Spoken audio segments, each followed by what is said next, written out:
Uno de los símbolos de México y el mundo, en el mundo es el soporte alimenticio de la población en general y, por qué no decirlo, el delicioso maíz, el cual tiene una enorme cantidad de usos en la actualidad y se conocen casi alrededor de unos 300 productos que de una u otra forma son derivados del maíz.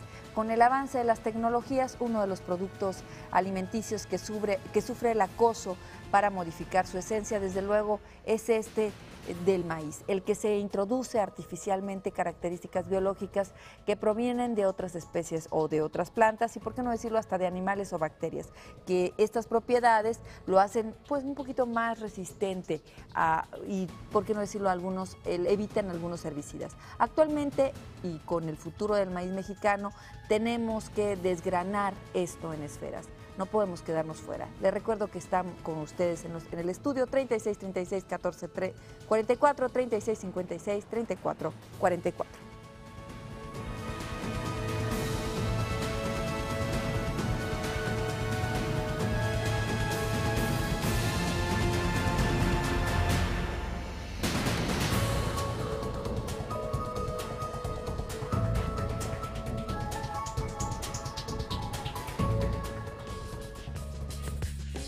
El escenario de la agricultura en México y en específico el del maíz es de cierta incertidumbre ante el uso de organismos genéticamente modificados, lo que comúnmente es llamado como transgénicos. México, como centro de origen y diversidad del maíz, cuenta con 52 razas y Jalisco con cerca del 15% de estas, por lo que la posible llegada de transgénicos afectaría la variedad de especies.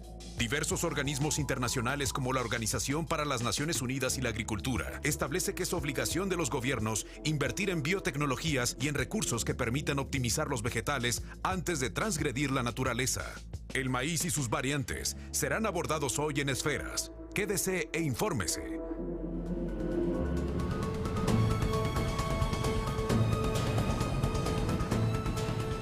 ¿Qué tanto sabe usted de maíz? ¿Lo degusta en la tortilla, en todos los productos derivados que usted tiene en su alacena? Y de eso, de las condiciones y pretensiones sobre el maíz, vamos a hablar hoy con un especialista, el rector del Centro Universitario de Ciencias Biológicas y Agropecuarias de la Universidad de Guadalajara, el doctor Salvador Mena Munguía. Gracias, doctor. Al contrario, un placer. A ver, doctor, yo creo que esto del afán de acrecentar las producciones, de alimentar a más gente, está como que llevando al traste con el origen o las originarias especies que comemos en México. Sí, yo creo que el gran problema es que en los protocolos de Cartagena, en la propia Ley de Bioseguridad de México, se establece que los centros de origen y diversidad de los cultivos deben ser respetados. Que ahí estas tecnologías como los transgénicos no deben de probarse porque se pone en riesgo el recurso genético, que además es un recurso muy valioso. Pero bueno, pues esto nada más se dice en los discursos y se ponen los papeles, pero no se respeta en la práctica. Pero firmamos protocolos internacionales, firmamos protocolos incluso internos de respeto a las especies originarias de México. ¿Qué pasa? ¿Por qué el gobierno no respeta esto? Los intereses comerciales van por encima de los intereses de la sociedad e incluso de la naturaleza. Esto es lamentable porque pues, México tiene una gran biodiversidad y ponerla en riesgo con estrategias que tienen más viso comercial o de intereses de grupo que de pretensión del desarrollo real de la productividad de nuestro campo, pues es irresponsable, ¿no? Para aquellos que no lo sabemos, ¿qué es el maíz transgénico? Bueno, el maíz transgénico es un maíz que, como su nombre lo indica, le ha sido trasladado un gen que no poseía. Este gen, los desarrollos más conocidos son los que promocionan algunas empresas transnacionales y que uno es el Bacillus thuringiensis, que es un gen que pertenecía a esa bacteria precisamente, a Bacillus thuringiensis, fue trasladado al maíz y entonces el maíz exuda esa toxina que la bacteria exuda. La bacteria controla a gusanos que son plaga del maíz y bueno, más bien en Estados Unidos el gusano barrenador es el que ha sido controlado por esta vía. La planta empieza a exudar entonces la toxina que daña al gusano y controla pues su participación. Pero también esto está acabando, por ejemplo, con una especie que nosotros de forma precolombina nos alimentábamos, por ejemplo, el famoso huitlacoche. Bueno, se comenta, no tenemos las evidencias, ese es el gran problema.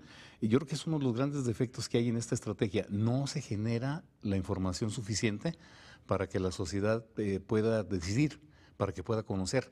Entonces, no hay evidencias ni a favor ni en contra. Pero lo que nos venden los grandes transnacionales es que hay más producción, que la gente se puede alimentar. ¿Qué calidad de maíz sale de eso?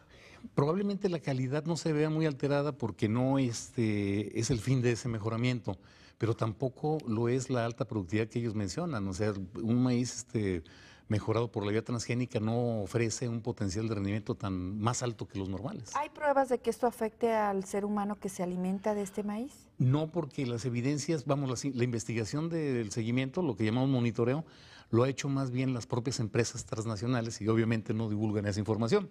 Y los programas nacionales, como pudieran ser los de México, esa investigación no la han promovido cuando los centros de investigación, y particularmente las universidades públicas, deberían de estar haciendo este monitoreo. Ahora, se han incrementado las enfermedades de índole que degradan al ser humano. Se dice que es mucho por los alimentos y los conservadores. Yo creo que sí hay una gran contaminación en lo que comemos. Los productos ya nos generan cosas inesperadas y bueno, pues ya sabemos que hay enfermedades como los cáncer de colon, que han venido proliferando, han venido en aumento. No tenemos las evidencias, no estamos diciendo que esto sea Ahora, originado hay que decirlo que esto cuesta mucho dinero. Celebrar monitoreos también no es una actividad fácil ni barata. Claro, requiere de investigadores especializados y de equipos también de buen nivel.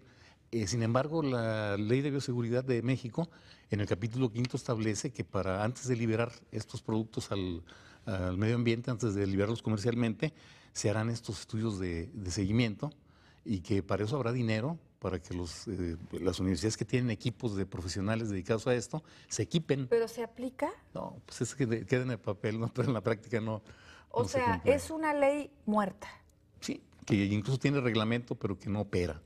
O sea, antes de que un producto de una transnacional saliera al mercado, lo podría aprobar un estudio de una institución educativa superior. Más bien, los procesos que se decidieran de acuerdo a la estructura que trae la ley, que es un poquito complicada, deben de tener un monitoreo, un seguimiento. Las universidades pueden hacer este trabajo sin que necesariamente ellas sean las que confinen o manejen los productos. El problema es ahí que tanto le conviene a esa transnacional. Vamos a ir, le recuerdo que tengo los teléfonos en el estudio, 36 36 14 44, 36 56 34 44. Si tiene usted dudas sobre el maíz transgénico o sobre el maíz, aquí tenemos las respuestas.